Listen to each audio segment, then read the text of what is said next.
Alright. I've got my script, I've got a third a cup of coffee.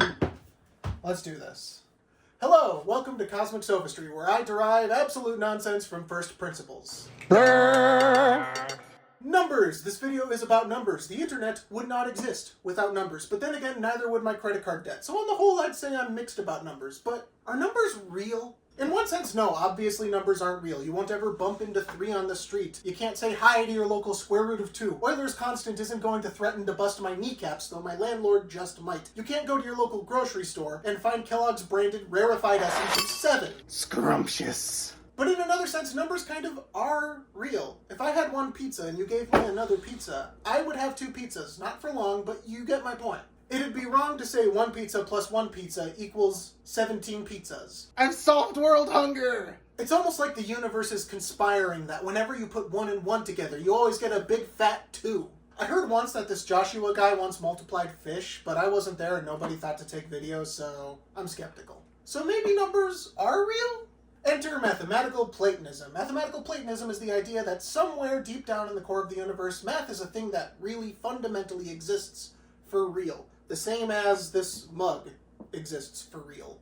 According to mathematical Platonism, humans did not invent pi. Pi already existed and humans discovered it. The concept of addition is a feature of the universe that's just as real as this pizza, which is gone. Bad example. Just as real as this pizza box, which is mysteriously empty for some reason.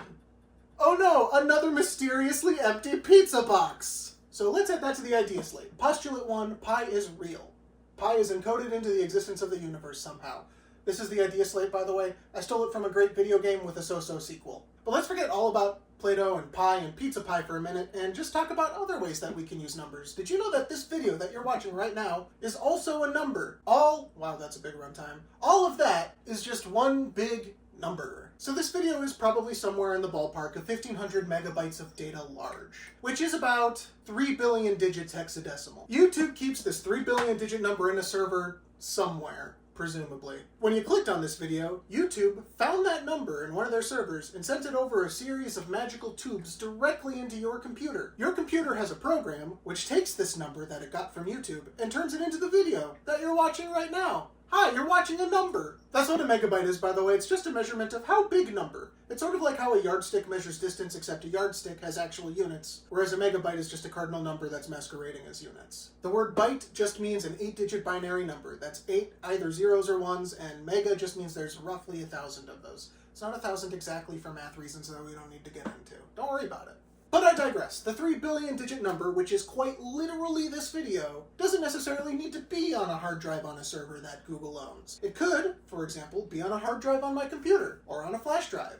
Could be stored on a bajillion floppy disks. You could burn it onto a DVD. If you were an absolute lunatic, you could print out this number on a warehouse full of paper.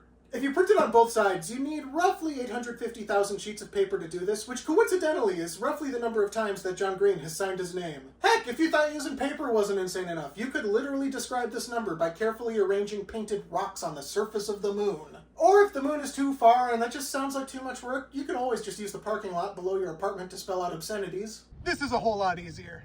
The point is, it doesn't matter if we store this 3 billion digit number on a DVD, or a hard drive, or in carefully organized rocks in your parking lot. The information contained within that number is what makes this video. So long as the number is described somewhere, somehow, this video exists. And sure, if you have a computer with a USB port, getting that number from a flash drive is going to be a lot easier than trying to interpret that number if it was, say, written down on sheets of paper. But the number is still there, and you could still conceivably reconstruct this video from the data. In this way, information is fundamentally media independent. It does not matter what media encodes the information, so long as the information is encoded, somehow it exists. How the information is parsed or used may be very media dependent, but the information itself fundamentally is not a function of what it's stored on. The medium for once is not the message. Take that, rhetoric professors. Note, my script editor is a rhetoric professor. I put that line in there to annoy them. I have a cat. Get out of here. We're going to shift gears a bit now. This is a Cosmic Sophistry video, so it is time to get cosmic. But to do that, we're going to need a bath. This is a bathtub. It's full of water. I can tell you all about the general properties of this water. I can tell you how much water is in here, about 45 gallons. Take its temperature, about 100 degrees Fahrenheit. And thanks to some guy named Henry Cavendish, I can even tell you with some level of confidence that this water is made from hydrogen and oxygen. No, not that Henry Cavendish. Not that one. Not that one. No, no, no, no, no. Wait, go back. That's the one. Whilst I can tell you a lot about this water, there's a lot of things about it that I couldn't. In order to tell you everything that there is to possibly know about the water in this tub, I would need to know the position and momentum of every water molecule in this bath. Even if I had all that detailed information about every little constituent part of this tub of water, how would I store and communicate this information? It sounds like we need numbers! That's what this video is about! Numbers! Yay, numbers! It's funny how that works. For any given volume of space, there is an amount of information required to perfectly describe that volume and what it contains. We call this the Bekenstein bound, and it's actually pretty easy to calculate. Here it is. Okay, it's not that easy, but it's easy by astrophysics standards. Don't worry, I'll walk you through it. This tub is about 4 feet by 2 feet, and the water's filled to a depth of about 9 inches. That's just under 45 gallons, or about 170 kilograms of water. 170 kilograms of water has an energy equivalence of about 15 quintillion, 278 quadrillion, 838 trillion, 38 billion, 525 million, 899,880 joules. This is because E equals mc squared, but you already knew that. You know what, we should probably account for the kinetic energy in the system. So the water is about 100 degrees Fahrenheit. That means we need to add about 181 million joules, which is practically a rounding error. Wow, that is almost nothing. Let's just round up to 15 or so quintillion joules and call it good. The longest dimension of this tub is 4 feet, so we can say that the radius of the sphere enclosing this water is 2 feet, since we're taking for granted that the tub is filled with water and not something else with equivalent mass. We're going to need more cat. Nor are we accounting for the shape of the tub, any fluid dynamics, the gravity of the situation, etc., etc., etc. We're going to vastly overestimate the Bekenstein bound of the system, but that's okay. That's why the equation has this handy little inequality here. In fact, I'm going to overestimate further by rounding the radius up to 1 meter, just to make the math easier. So that takes care of the numerator. Now let's focus on the denominator. The reduced Planck constant is 0.0000000, this many joule seconds. And the speed of light is 300 million meters per second. Put them together and you get, what, 3.165 times 10 to the negative 26 joule meters. There! Multiply 2 pi by 15 point whatever quintillion, divide that by 3, and start adding up all of these zeros, and you get this monstrosity!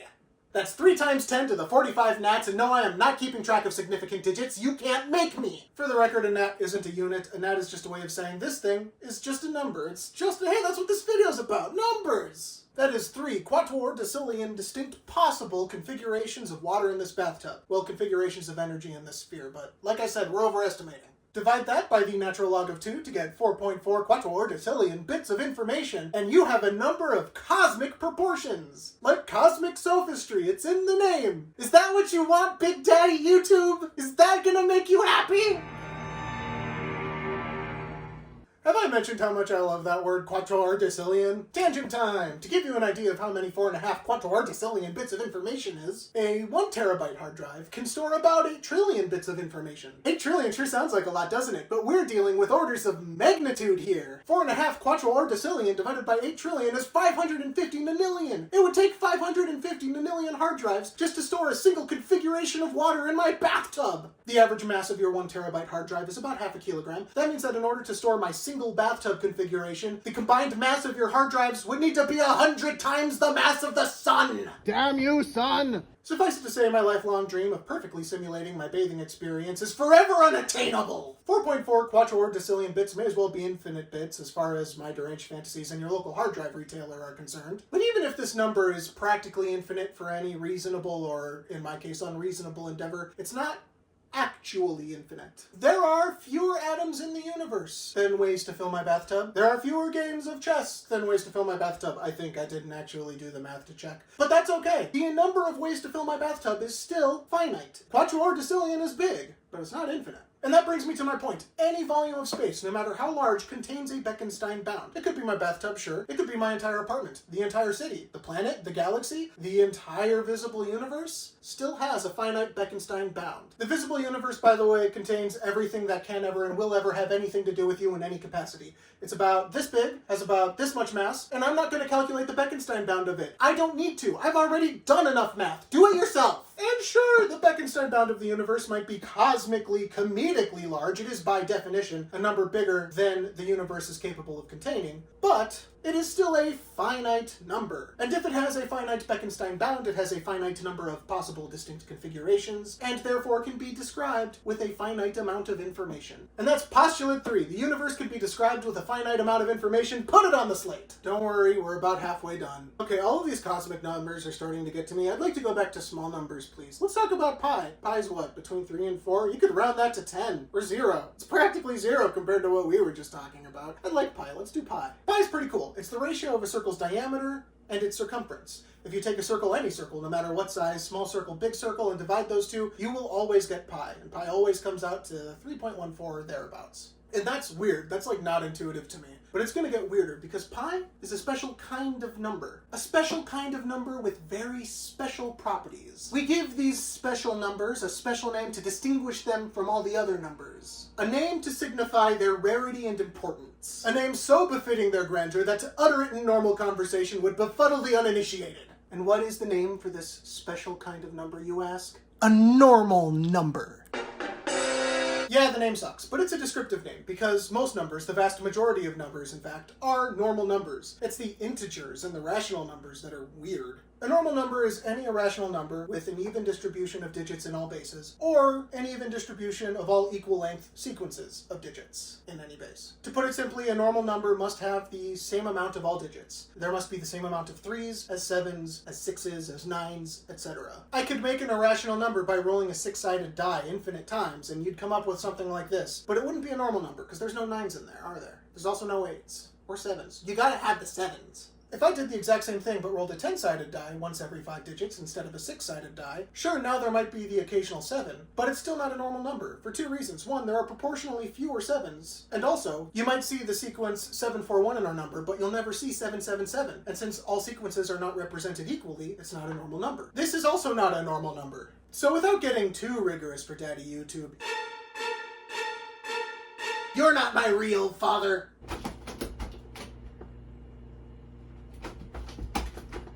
How do we prove that pi is a normal number? Well, we can just count digits. We'll start with single-digit sequences. That's looking pretty even. Let's move on to 2-digit sequences. It's working. Still even. Skip ahead a bit. 5-digit sequences. That's good enough for me. Pi is a normal number. Let's move on. Normal numbers have this fun property. If every sequence of digits of finite length is evenly distributed with every other sequence of digits of equal length, then it stands to reason that every finite sequence of digits must exist somewhere in every normal number. And that's postulate 4. All finite numbers exist within pi.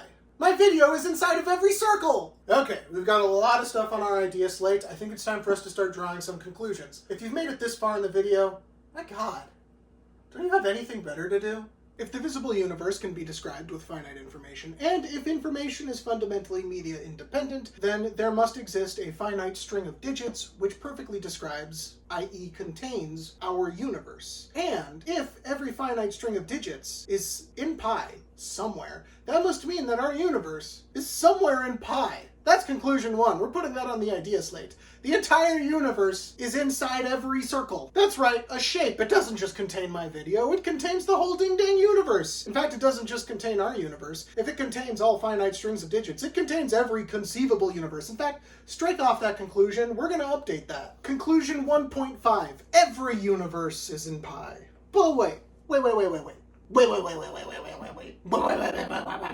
Surely you didn't think we'd stop there. A lazy video essayist might have stopped there, but we're not just your run-of-the-mill amateur video essay. We're Cosmic Sophistry, amateur video essays where we derive absolute nonsense from first principles. That's the tagline. I will not be satisfied until we've taken every idea to its most absurd, most extreme conclusion. There's some more things that we can put on this slate. No episode of Cosmic Sophistry would live up to its name if we didn't talk about the cosmos. I mean, we've talked about cosmic scales, but we haven't talked about the cosmos yet. So let's discuss Mars. Yeah, we're going there. It feels like every tech bro wants to talk about Mars. I'm no tech bro, but I do want to talk about Mars. Have you ever wondered why there aren't people on Mars? And I don't mean Martians, I mean people, like you and me. There are people on Earth. Why aren't there people on Mars? And that's kind of a silly question, right? If you were on Mars, you'd die immediately. There's no food on Mars. There's no breathable air on Mars. The ground on Mars is literally toxic. Of course there aren't people on Mars. It'd be super hard to keep a people alive on Mars. You may as well ask, why aren't there people on the sun? Damn you, son! And that brings us to a thing called the anthropic principle.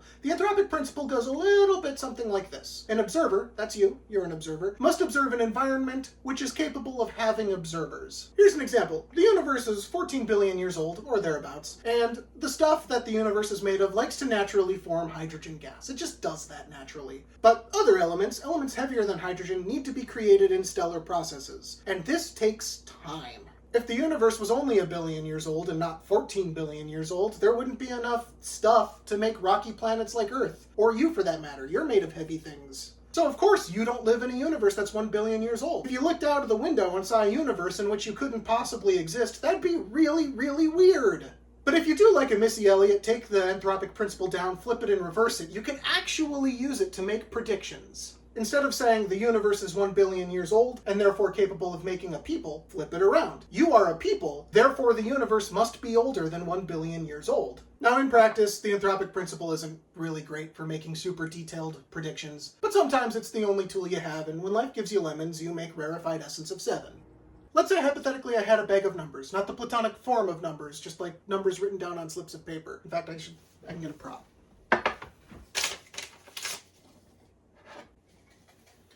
Let's say we've got numbers 1 to 75. Maybe we're playing bingo. And if I were to draw a random number from the bag, chances are the number is going to be greater than 1.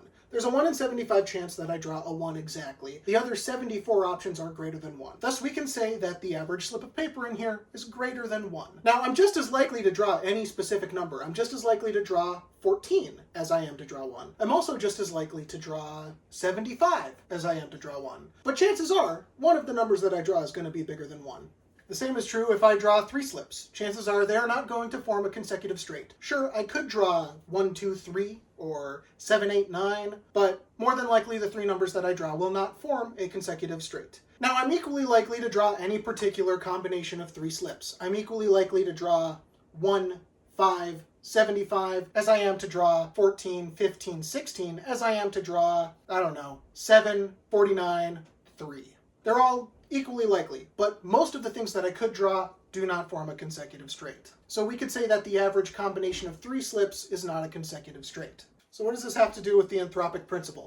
Well, you are an observer, and the universe is a bag of observers. If we pluck an observer at random, chances are they are going to have the properties of an average observer. For example, you could be one of the exceedingly rare observers born with $1 billion inheritance. I'm of the opinion that you shouldn't exist if that's the case, but still, good for you. Similarly, you could be watching this video from the Shrimp Scampi at Knotty Pine Restaurant and Lounge in Caliente, Nevada, but you're probably not. You're so average. Good for you! And that's the final postulate for our slate. You are an average observer. My throat is getting really hoarse.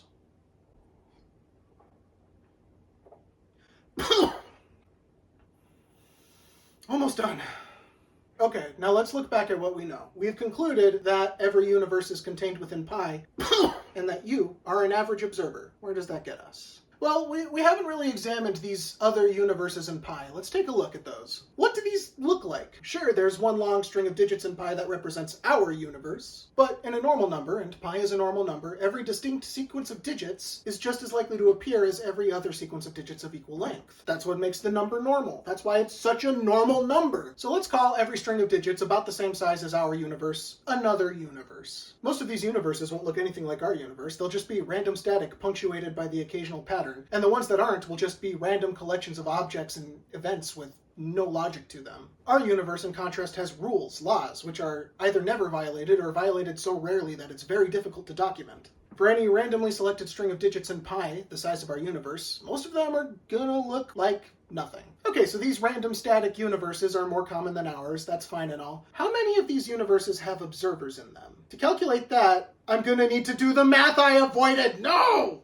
Okay, substitute 4.4 times 10 to the 26 meters for the radius, 1.3 times 10 to the 70 joules for the mass energy. I am not taking into account dark matter or dark energy. You can't make me! Besides, underestimating this number is going to better demonstrate my point. All of this comes out to 1.14 times 10 to the 123 nats. There you go. Now let's compare the Bekenstein bound of the universe to the Bekenstein bound of you, an observer, near my bathtub. We're using the numbers I calculated for my bathtub because you would fit in my bathtub and you have less mass than the water. It's you! For the purposes of this demonstration, it works. It's fine. Remember, a normal number has an even distribution of all sequences of digits of equal length. Therefore, a random string of digits, 3 times 10 to the 45 digits long, has a 1 in 3 times 10 to the 45 digits chance of appearing at a random location in pi. Similarly, for any arbitrary string of digits, 1.14 times 10 to the 123 digits long, you can expect a 1 over 1.14 times 10 to the 123 chance of finding that string of digits in any random location in pi. Take a simple ratio of these two numbers, and that means that we can expect to see your brain in pi 38 untrigintillion times more often than we would see our universe. Now, we can be pretty confident that in our universe, unless you're a transporter clone from Star Trek, only contains one copy of you. This must mean that the other 38 untrigintillion versions of you exist in other universes. Let's look out the window. That's not very random, now is it? This contradicts postulate 5. If you were an average observer, you wouldn't see that. You wouldn't see this at all. Seeing something like this is more unlikely than flipping a fair coin every second of your life 10 times over and it coming up heads every time. So either you're astronomically lucky or our priors are wrong. And which of these is our culprit? Which of these is our weakest link? That's right, our assumption that numbers exist. Numbers aren't real. Nanpa ale lilon ala, we made them up! 7? This doesn't exist. Get that out of here. The square root of 2? Laughable. The page count of Moby Dick about as real as the contents of the book itself. The dollar amount on this utility bill? Pure fiction, start to finish. There are no numbers. Boom, boom, boom, boom.